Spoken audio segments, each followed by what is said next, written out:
गहरी दमघोंटू रात, आसमान में बादल छाए हैं और फोर्ट विलियम के अंदर कैद है सैकड़ों लोग।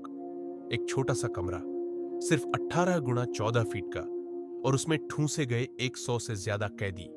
चीखे, पानी, पानी, सांस के लिए तड़पते लोग। सुबह होते होते जमीन पर पड़े थे लाशों के ढेर। कहा जाता है 146 लोगों में से सिर्फ 23 बचे थे।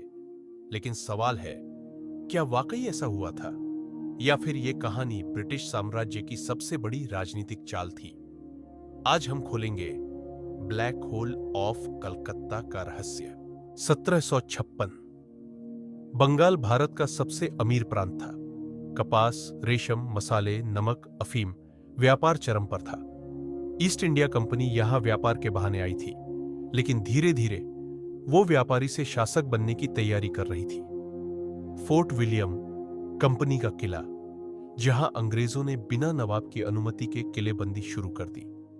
नवाब सिराजुद्दौला, सिर्फ 23 साल का युवा शासक, गुस्से में था।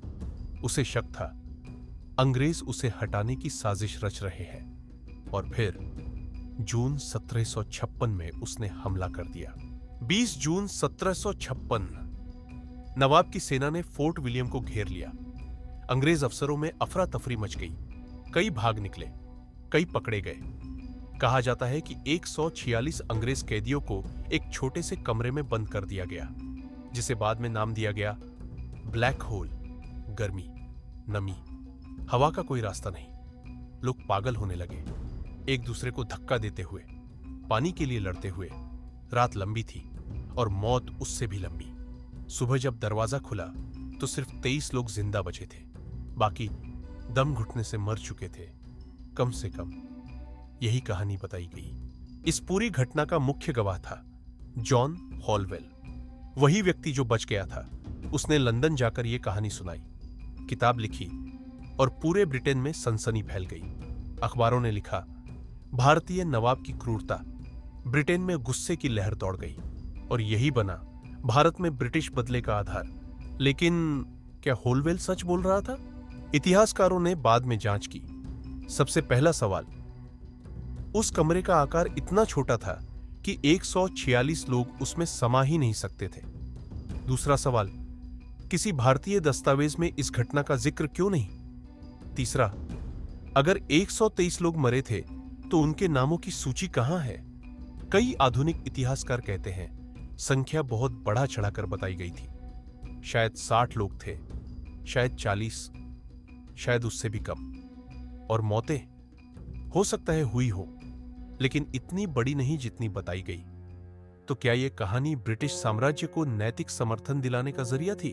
ब्लैक होल की कहानी ने ब्रिटेन में एक भावना पैदा की, हम बदला लेंगे। और फिर आया रॉबर्ट क्लाइव।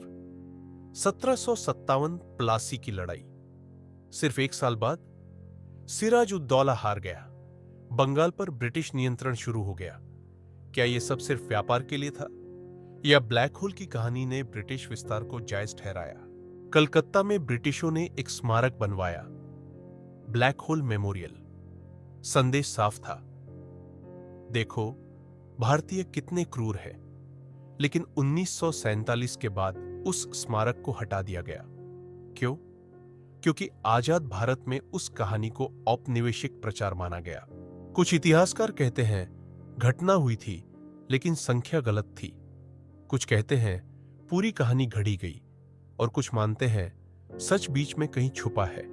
शायद कुछ कैदी मरे थे, शायद अव्यवस्था थी, लेकिन इसे नरसंहार का रूप दे दिया गया।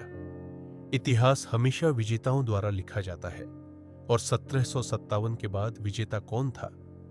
ब्रिटेन। अगर ब्लैक होल की कहानी सच से ज्यादा प्रचार थी, तो सोचिए कितने युद्ध, कितनी हत्याएं, कितनी गुलामियां सिर्फ एक कहानी के दम पर शुरू हुई।